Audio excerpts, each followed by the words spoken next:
longevity lifestyle designers. This is Zach here with Secrets of Longevity in Humans.com, as well as martin-kilgour.com. And I notified you a while back, or at least at the beginning of March, about my 6-month no sugar experiment on myself, or fast, or you call it. It's a fast from simple sugars, basically. And the purpose behind it was, and still is, to eliminate the fuel or the food that feeds the various types of pathogens, from fungus to yeast to bacteria to viruses, and all these things get fueled by simple sugars, like the ones found in obviously table sugar, which I wasn't consuming, but maple syrup, honey, agave, all forms of sweet fruits, and then also even very low glycemic sweeteners such as yacon root syrup. So I'm avoiding all of these and for a 6-month period, and then I'll introduce a few of things like fruit, maybe a little bit of honey, but that's about it, come September.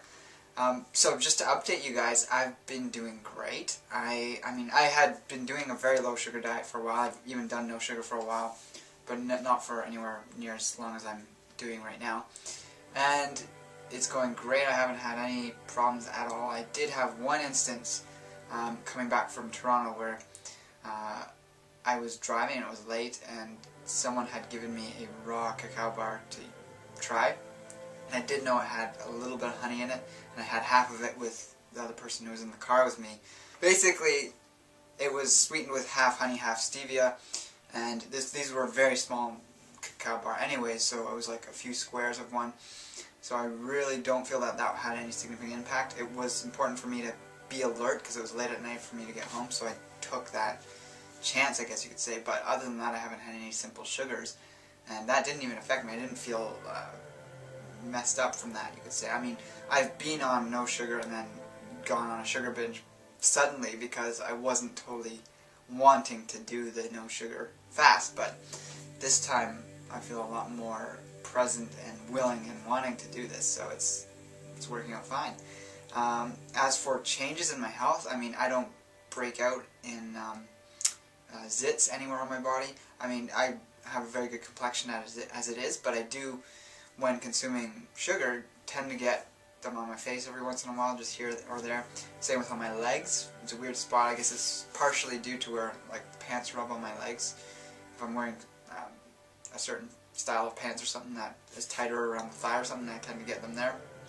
Yeah, I don't seem to be getting them, and there is a component to a zit or a pimple as like an underlying yeast growth or candida in the lymph system. So this whole flora all throughout my body that is unhealthy flora or unhealthy yeast, unhealthy bacteria, whatever it may be, is dying off. And I mean, I did go through a sickness right at the start of it. I did mention that in a video in the past, that I got sick literally a week after starting this for the first time in years. Actually sick to the point where having to stay in bed. I haven't been that sick. And what really wasn't that sick, but I haven't been so sick that I had to spend an entire day in bed. Out of the few days that I was sick, there was one day where I could not get up, and I haven't done that in over 4 years maybe. So it was an interesting experience, but I really felt that was stuff coming to the surface to be cleaned out, and I feel better than I ever have been, especially in this transition into spring. Another thing I've been doing is a liver cleanse. I mentioned it in the previous recipe that I just did maybe a week ago, or 5 days ago, and it was the lemon liver cleanse ice cream that I did. And I've been doing that liver cleanse for 5 days, but I've been doing 5 days on, 2 days off, 5 days on, 2 days off. That's my plan, and I'm just finishing the second day of being off it, so I'll continue it again tomorrow.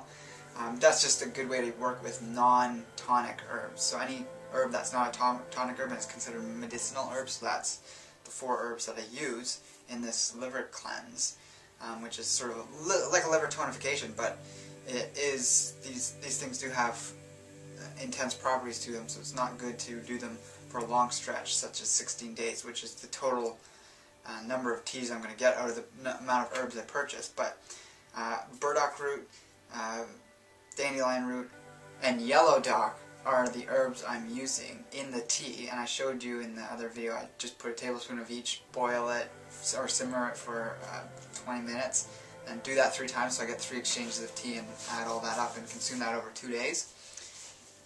And then the other thing I'm blending into my smoothies and using a nut milk bag to take out is the milk thistle seed. So these 4 herbs, which I'm going to put links to down below if you are interested in doing this yourself. I mean, it is spring, it's the time to do this. As the spring is the season of liver cleansing, which is, it's associated with that in Chinese medicine. That's the wood element.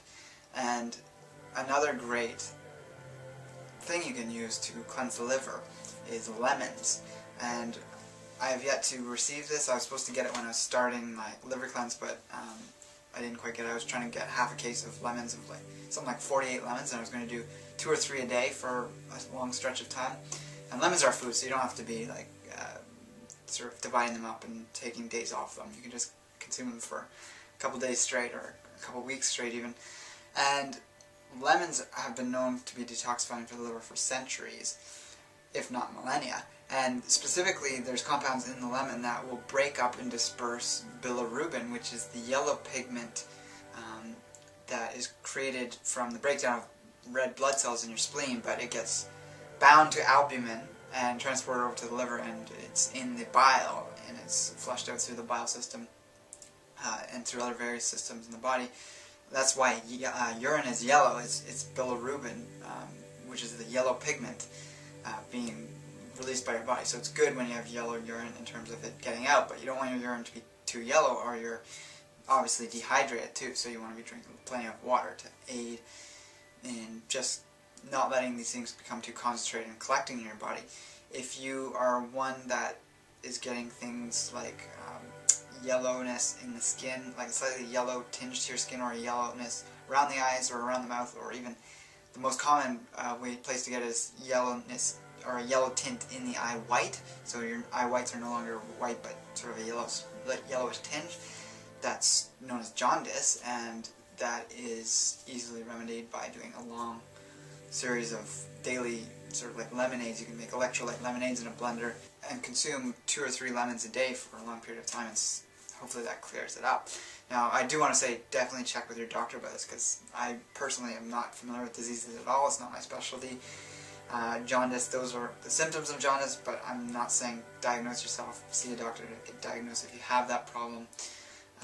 It could be something else too, you don't know. I don't know what else could have those types of symptoms, but that's the common one for jaundice. Also, it can appear on your nails if your nails are getting yellow. That's another symptom of this yellow pigment collecting in those areas of the body instead of being flushed out through its normal pathways. So lemon just helps to break this up wherever it is in the body and release it. So also, drinking lots of water is a great thing to do in the springtime, so do that. And good luck doing your spring cleaning, both inside and out.